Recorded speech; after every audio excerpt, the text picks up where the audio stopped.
រឿង5យ៉ាងដែលសប្រៃពួកខ្ញុំបំផុតនៅពេលដែលទៅដល់ប្រទេសជប៉ុនលើកទី1រៀបចំដំណើរកំសាន្តនេះពីខ្មែរទៅពួកខ្ញុំបាន research ច្រើនមែនទែននៅលើអ៊ីនធឺណិតគិតថាពួកខ្ញុំបានរៀបចំល្អអស់ហើយប៉ុន្តែពេលទៅដល់នៅមានរឿងប្លែកៗមួយចំនួនទៀតដែលធ្វើឲ្យខ្ញុំភ្ញាក់ផ្អើលមែនទែនរឿងដែលសប្រៃខ្ញុំទី1ហ្នឹងគឺ stamp នៅតាម train stations ឬក៏នៅតាមកន្លែងដើរលេងមួយចំនួនធំគឺសិតតែមានត្រាគេរៀងៗខ្លួនដើម្បីឲ្យយើងធ្វើការវាយត្រាហ្នឹងនៅលើសភៅផ្ទាល់ខ្លួនរបស់យើងដែលវាតំណាងថាយើងបានធ្វើដំណើរទៅដល់ទីតាំងមួយហ្នឹងចំពោះការវាយ stamp ហ្នឹងខ្ញុំយល់ថាវាពិតជាខ្ជួតហើយគឺជាអនុស្សាវរីយ៍មួយដែលល្អខ្លាំងមែនតែនក្រៅពីការយើងថតរូបអញ្ចឹងហើយពេលដែលខ្ញុំទៅដល់គឺខ្ញុំបានទិញសភៅម្នាក់មួយក្បាលនៅប្រទេសជប៉ុនហ្នឹងហ្មងដើម្បីយកមកវាយត្រានឹងទុកចំណាំថាខ្ញុំបានទៅដល់កន្លែងហ្នឹងជាពិសេសគឺនៅតាម train station ឬក៏នៅតាមវត្តឬក៏ព្រះវិហាររបស់គេសិតតែមានត្រាហ្នឹងទាំងអស់ហើយនៅតាមព្រះវិហារខ្លះមានត្រារហូតដល់ទៅ2មានរូបភាពខុសៗគ្នាឲ្យយើង stamp លើសភៅរបស់យើងទៀតរឿងទី2ដែលខ្ញុំទៅដល់ដំបូងហើយខ្ញុំគិតថាវា surprise ខ្ញុំខ្លាំងដែរគឺហាងដែលយើងញ៉ាំអីមួយចំនួនធំនៅប្រទេសជប៉ុនណាសបោតុកអង្គុយម្នាក់ឯងញ៉ាំម្នាក់ឯងចំពោះខ្ញុំពេលដែលខ្ញុំឃើញគេអង្គុយញ៉ាំម្នាក់ឯងដំបូងខ្ញុំគិតថ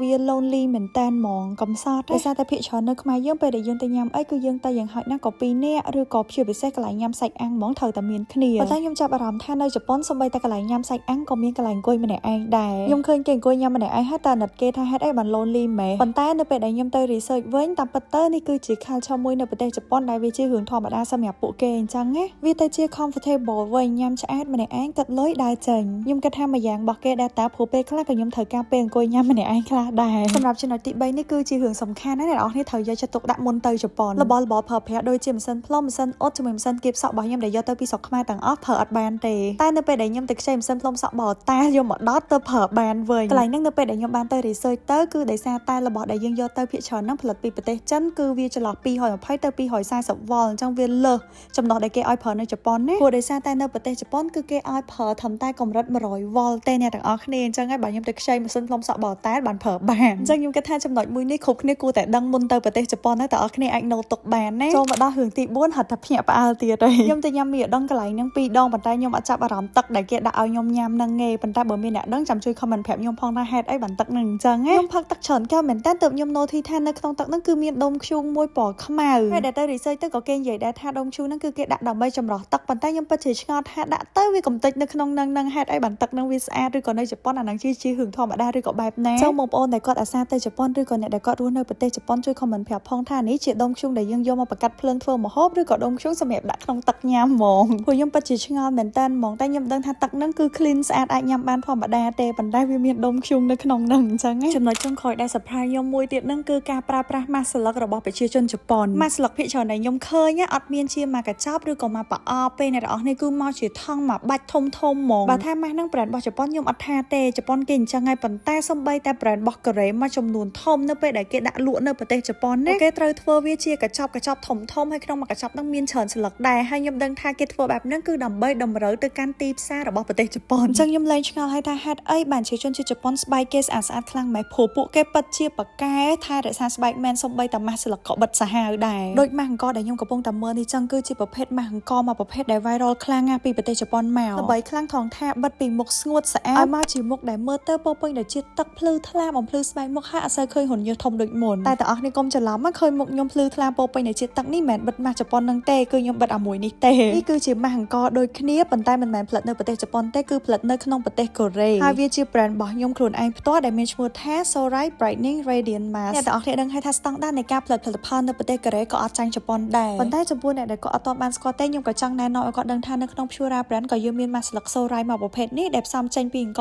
Ichon អង្គ Premium របស់ប្រទេសកូរ៉េម៉ាស់នេះគឺខ្ញុំ design ឡើងនៅពេលដែលមុខយើងស្អាតស្ងួតហើយយើងចង់បានមុខដែលភ្លឺថ្លាស្រស់ស្រាយមកភ្លាមអ្នកទាំងអស់គ្នាបានឃើញការបកម៉ាស់ហ្នឹងចេញហើយគឺឃើញមុខខ្ញុំពីស្អាតមកភ្លឺថ្លាស្អាតវិញភ្លាមមកក្រោយពីបិទតែ15ទៅ20នាទីបកមកស្បែកអ្នកនរគ្នានឹងភ្លឺថ្លាស្អាតហើយអាច make up ឬក៏ចេញទៅកម្មវិធីបានភ្លាមមកជាពិសេសបើថាបានបិទពីយប់ហើយព្រលឹមឡើងងើបឡើងមុខគឺពោពេញដោយជាតិទឹកថ្លាហ្មងអត្ថប្រយោជន៍សំខាន់របស់ម៉ាស់នេះដែលពួកយើងធ្វើឡើងគឺ brightening ជួយបំភ្លឺស្បែកមុខប៉ុន្តែស្របពេលតែមួយក៏ជួយទៅកាត់បន្ថយរោលនិងការពារការលាកនៃស្បែកដែរចង់បើចង់សាកអាចឆាតទៅ Pura បានអញ្ចឹងរឿងដែលធ្វើឲ្យខ្ញុំភ្ញាក់ផ្អើលនៅប្រទេសជប៉ុនមានតែ5ចំណុចហ្នឹងទេជួបជាមួយខ្ញុំ Aileen នៅវីដេអូក្រោយបាយ